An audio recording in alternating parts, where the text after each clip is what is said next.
Hi everyone, welcome back to a new post today. Today let's discuss the most important points that you need to keep track for October 22nd for the upcoming UPSC preliminary examination of 2025. The very first issue is about the disengagement process between India and China along the line of actual control. Now, what are these points at which India and China will be disengaging, and are these the first points or have they been points previously?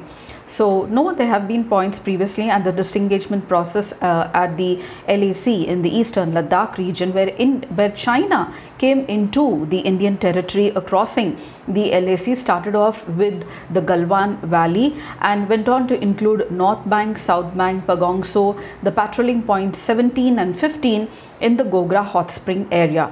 This time the complete engagement is about to happen, and that too in 2 points, that is the Depsang and the Demchok. Now the at Depsang, the Chinese troops weren't allowing the Indian troops to patrol in that region. So along the Depsang and Demchok, now India will again begin to patrol in the Indian side of the line of actual control, which was blocked by China until now, 4 years since the Galwan Valley issue occurred in June 2020. And this is good news. Due to the blocking, the Indian troops were not able to access the patrolling points 10, 11, 11A, 12 and 13, which is much before the LAC in the Indian side of LAC. And the disengagement as previously achieved in the above points which I just stressed on, and now it's on Depsang and Demchok. So the Indian troops were prevented, and therefore buffer points were created to allow the Indian troops to stay there, to patrol in the region. Now nothing is clear about the buffer points, but definitely disengagement or the moving away of the Chinese troops from this area has been agreed on, and therefore Indian troops will be able to patrol in the areas they used to do before the 2020 issue between India and China. The next issue is about the very first time when the digital encyclopedia Wikipedia took down an article on, and that too with regard to a news agency in India and on the orders of the Delhi High Court. Now the digital encyclopedia Wikipedia took down an article of the Asian News International versus the Wikimedia Foundation. This case is being heard now in the Indian court, and Wikimedia is a parent organization of Wikipedia.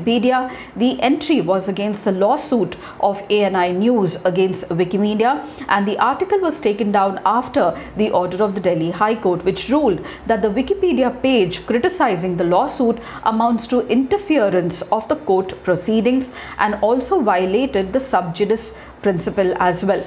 We have the Contempt of Court Act 1971, which does not prohibit the coverage of a court proceeding with regard to any case that's going on or being heard, but however it exempts the criticisms in the case only after the case final hearing, and that too the case has been decided. But now the case is still sub judice, and the criticisms that are being leveled against the case which involves the Asian News International against its parent organization Wikimedia is sub judice, and therefore the article was pulled down for the very first time. However, there are many requests from many countries to Wikipedia to pull down articles, but pulling down an Indian English article from its platform, this is the very first time that has happened in the history of this digital encyclopedia.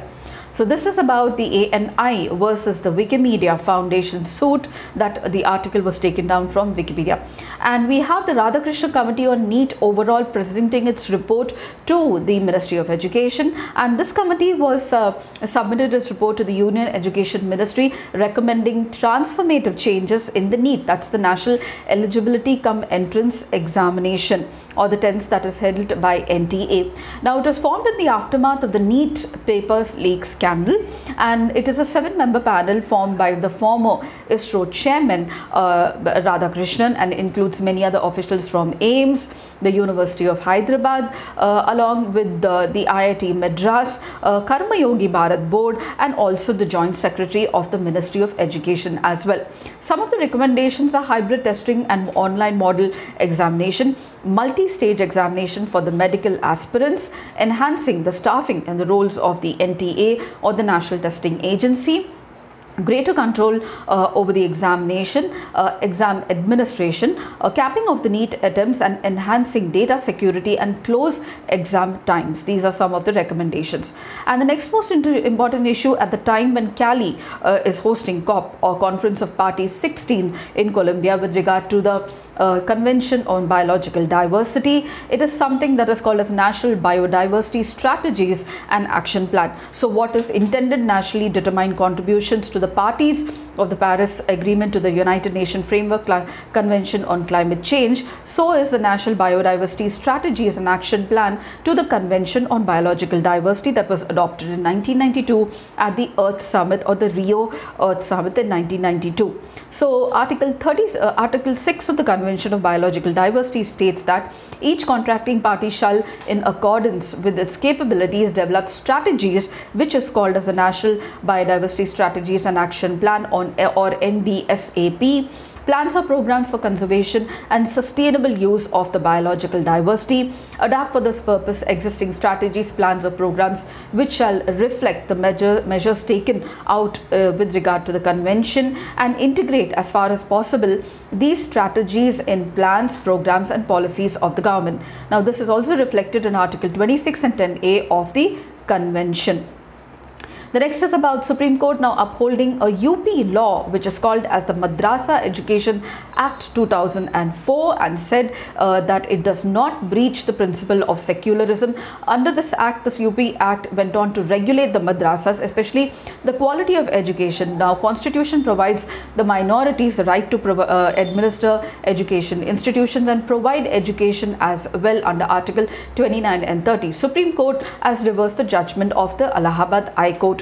In doing so, the three-judge bench headed by D.Y. Chandrachud said that the law is not at all unconstitutional and does not go against the principle of secularism. It says that the state had the power to regulate the minority educational institutions if they are government funded, recognized partially or fully. And the court said that in such situations, the right of the minorities to administer education institutions is not absolute, and the state has the interest of maintaining the standards of the education in these madrasas. And this is what the UP government went on to do by this act called as the UP Madrasa Board of Madrasa Education Act 2004. The UP law aims to remove the difficulties in running the madrasas and improve the merit of the students studying there. Section 3 provides the constitution of a board which will comprise persons who know about the education in the madrasas. The board was statutorily empowered to prescribe courses of instruction, textbook of courses, cancel or withhold the result of the examination, prescribe fee for conducting examination, refuse or withdraw recognition to the institution that does not fulfill the standards, instruction, equipment, building laid down by the board, inspect and ensure the observance of prescribed process to study and facilitate. However, many madrasas have filed a case in the Allahabad High Court saying that the state was interfering with the minority institutions, and the Supreme Court now reversed the Allahabad High Court with which actually said that this UP Act is unconstitutional and goes against the principle of secularism. However, Supreme Court said that the right of the minorities to administer education institutions is not absolute, and it is within the state's power to regulate them and ensure that the education that is offered to the students is quality and they uphold their right to education. So this act envisages a legal framework for madrasa education. Let me tell you, apart from the curriculum which is taken by the NCRT, so the judgment is going to have a long and far away ramifications over the functioning of the religious minority state aided and recognized education institutions across the country. It allows the state government to have a say in the management of these institutions and also prescribes condition to improve their overall efficiency in imparting education. So these are some of the points I felt I should be discussing with you for October 22nd with regard to the most important topics that you need to remember for the UPSC Civil Services Examination Prelims. If you did, please do like, share and subscribe, and don't forget to comment at the end of the video. I shall see you tomorrow in another new important post, and until then, it's very happy learning.